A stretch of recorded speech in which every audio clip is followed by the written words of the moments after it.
quoi ça sert un psy? Bienvenue dans cette nouvelle vidéo. Aujourd'hui, je commence un nouveau concept de vidéo qui portera sur le domaine de la psychologie. Je suis psychologue et je reçois parfois des demandes de personnes qui me demandent d'expliquer mon métier, d'expliquer ce qu'est la psychologie ou comment on fait pour aller voir un psychologue. Donc dans ces vidéos assez courtes, j'ai envie d'expliquer un petit concept à chaque fois. Et pour aujourd'hui, je te propose qu'on parle de tout ce qu'il y a avant d'aller voir un psychologue. Toutes les questions qu'on se pose, tout ce qu'il y a à faire avant d'aller consulter. D'accord? Alors, la première question, avant d'aller consulter un psychologue, que tu aies déjà fait, que tu aies déjà vu un psychologue avec qui ça s'est bien passé ou pas, ou que tu n'aies jamais encore consulté de psychologue, la première question à se poser c'est: est-ce que tu as envie d'aller voir un psychologue? Est-ce que tu as envie? Dis-moi.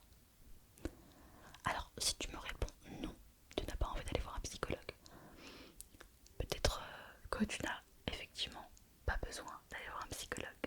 Peut-être que tu as besoin mais que tu n'es pas encore prêt. Et si tu veux, tu peux arrêter cette vidéo. Bien que je te conseille quand même de la continuer, on sait jamais, peut-être que ça peut t'apprendre certaines choses. Si tu as répondu oui à cette question, alors je te conseille vivement de regarder toute la vidéo en espérant pouvoir répondre à toutes tes questions et à toutes tes inquiétudes. Quand on va voir un psychologue, effectivement, la première question à se poser c'est: est-ce qu'on a envie d'aller consulter déjà? Est-ce qu'on a envie? Parce que des fois, on peut être poussé par nos parents, par nos amis, par d'autres personnes pour aller consulter et on ne ressent pas le besoin. Ça veut pas dire qu'il n'y a pas de problème, hein. En général, si tout le monde te dit d'aller consulter, c'est peut-être qu'il y a un problème quand même. Peut-être que toi, tu n'es pas prêt à le reconnaître, ou en tout cas, tu n'es pas prêt à améliorer ce problème, en tout cas à faire que ça aille mieux.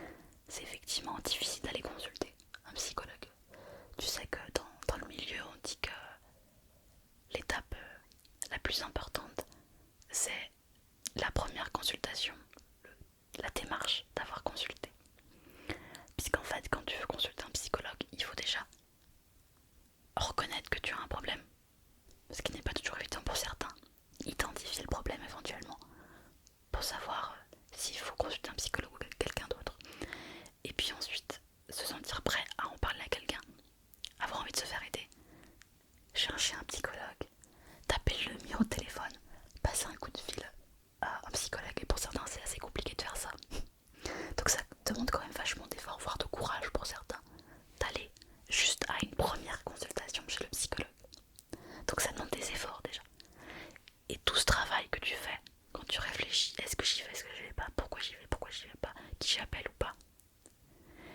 Et c'est déjà une première étape dans ton processus de mieux-être pour aller vers le mieux. Donc déjà ça fait partie déjà presque de la démarche du processus en psychologie déjà. On pourrait presque dire ça. C'est un peu exagéré mais ça fait partie j'allais dire de ton analyse, mais je te rassure tout de suite, tous les psychologues ne font pas de l'analyse, mais ça fait partie en tout cas de cette démarche que tu as pour aller vers le mieux. Puisque oui, en général, quand on va voir un psychologue, c'est pour aller mieux quand même. Et pour répondre à mes questions, à quoi sert un psychologue? Et bien ça, je te répondrai peut-être dans la prochaine vidéo. Aujourd'hui, on va se concentrer sur pourquoi je veux voir un psy. Pourquoi tu vas voir un psy? Alors je te propose de faire ce petit jeu de rôle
a des choses que tu ne sais pas ou que tu n'oses pas dire aussi.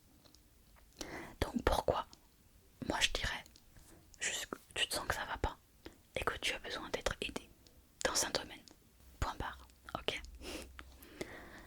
Alors, maintenant que tu te dis que ça va pas, peut-être que tu te dis effectivement ça va pas, je vais pas très bien, alors peut-être que j'aille consulter, ça pourrait m'aider, peut-être que des gens te l'ont conseillé, mais peut-être que tu ne te sens pas encore prêt. Tu n'es pas encore prêt. Est-ce que tu es prêt? Est-ce que tu te sens prêt à parler à quelqu'un? Je pense que beaucoup de personnes ont une idée, ont une image pas forcément toujours réaliste de ce qui va se passer chez un psychologue. Il y a encore beaucoup cette image qui circule que chez un psychologue, quel que soit le psychologue, on va devoir s'asseoir, voire sur un divan.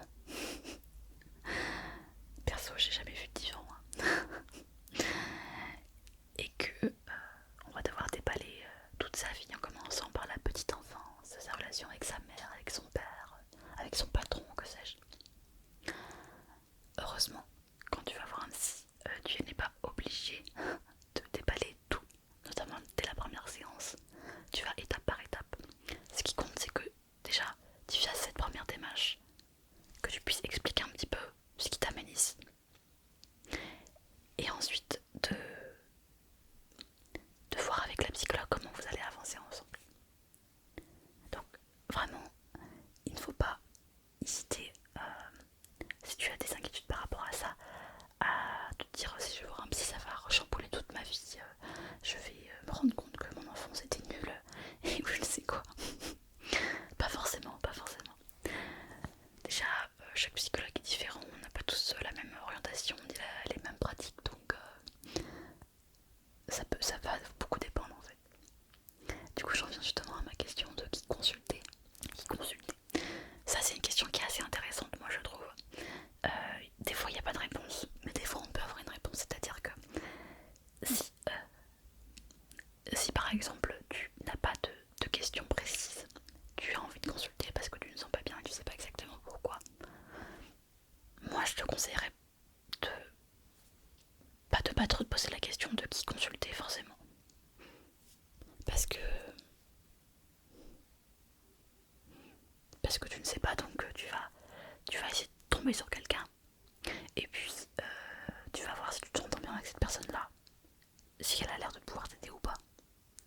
Peut-être qu'elle va te dire tout de suite qu'elle ne peut pas t'aider parce que ça ne rentre pas dans le cadre de ce qu'elle pratique, ou peut-être au contraire elle va pouvoir t'aider.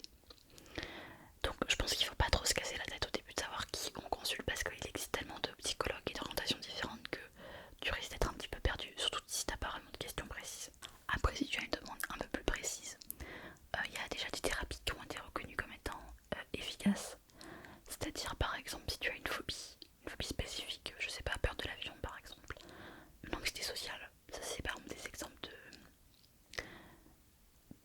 de problématiques qui ont été reconnues comme plus efficaces avec les thérapies, ce qu'on appelle les TCC, les thérapies cognitives et comportementales. Donc éventuellement tu peux t'orienter vers ce type de thérapie. Après ça veut pas dire qu'un psychologue qui ne fait pas de TCC ne pourra pas t'apporter des réponses à ces questions, mais c'est vrai que les TCC sont quand même plus reconnus dans certaines pathologies. En tout cas leur efficacité a été reconnue scientifiquement. Après par exemple, moi je fais pas des TCC puisque je suis neuropsychologue. Donc par exemple tu iras plutôt consulter un neuropsychologue si tu as des problèmes pour te concentrer. Si tu as des problèmes pour mémoriser par exemple. Si tu as des problèmes à l'école que tu n'arrives pas à travailler, à prendre tes leçons par exemple.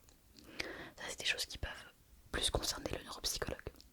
Après encore une fois, si tu consultes un psychologue, logiquement, si c'est un bon psychologue, il peut aussi t'aiguiller et te dire si tu es sur la bonne piste ou pas. Si c'est lui qui peut t'aider ou pas. D'accord? D'ailleurs j'ai une question à ce sujet, c'était comment on reconnaît un bon psy. Alors je pense qu'il y a des choses de base pour vraiment éviter les psys qui sont vraiment très mauvais. C'est pas la majorité heureusement, mais déjà comment tu te sens avec lui en fait. Est-ce que tu te sens bien ou pas? Déjà, moi je pense que vraiment écouter son ressenti, c'est le plus important quand on consulte un psychologue, ou n'importe quel médecin d'ailleurs.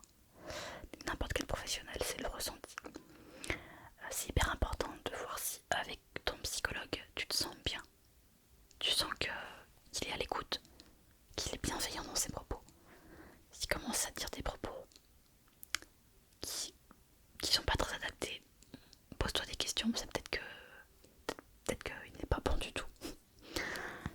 Bien sûr, ça peut arriver que le psychologue dise quelque chose que tu prennes mal, qu'il n'a pas anticipé, ça peut arriver.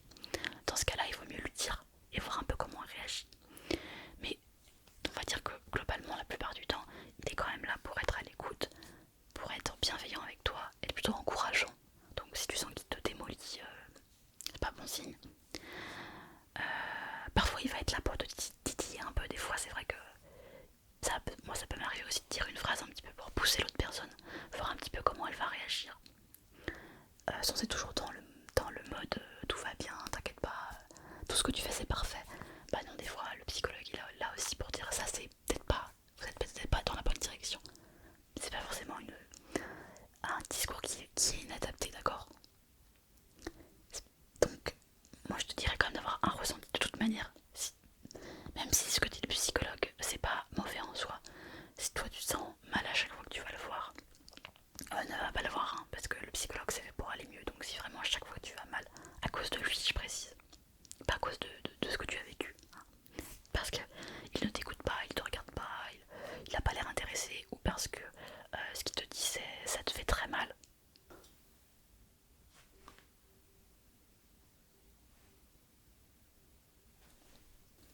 Donc moi je dirais s'écouter, c'est vraiment la première chose de savoir si on est tombé chez un bon psy, s'écouter.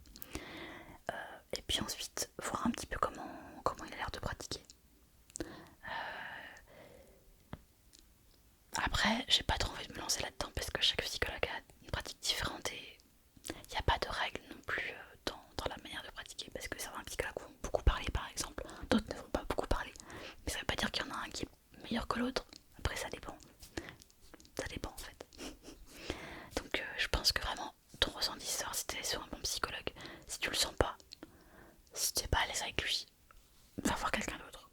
Et ça, ce serait mon conseil numéro 1. C'est-à-dire que ne pas hésiter à changer de psychologue si tu le sens pas. Après, si tu fais 10 psychologues et que ça va pas du tout, à mon avis, là t'as peut-être des questions à te poser sur toi. Mais bon, logiquement, si ça va pas avec le premier psychologue que tu rencontres, faut pas hésiter à changer. Voilà.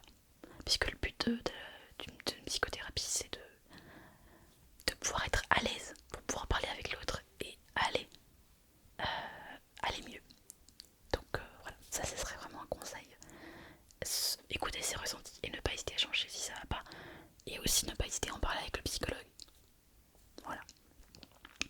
Donc si je récap un petit peu, pour consulter un psy, et bah essaie de te demander est-ce que tu as envie ou pas. Qu'est-ce qui pourrait t'amener à aller consulter? Est-ce que tu te sens prêt à faire cette démarche-là? Et ensuite, qui consulter? Eh bien ça peut dépendre effectivement de l'orientation. Les thérapies cognitives et comportementales sont assez à la mode en ce moment puisqu'elles sont quand même plus reconnues sur le plan scientifique. Donc tu peux aller consulter pour une TCC, mais les autres types de thérapies peuvent aussi très bien convenir. La neuropsychologie c'est encore un petit peu à part puisque là c'est vraiment plus spécifique au niveau des troubles cognitifs. Donc mémoire, l'attention, l'intelligence, le raisonnement. Ça dépend après quel est ton problème. Voilà, ça peut aussi correspondre.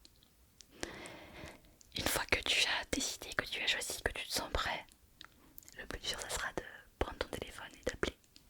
Mais tu as de la chance puisque maintenant il y a de plus en plus de psychologues qui ont un compte, un site internet, qui répondent par mail ou par Doctolib. Donc en fait, si tu n'es pas très téléphone, tu peux toujours envoyer un mail.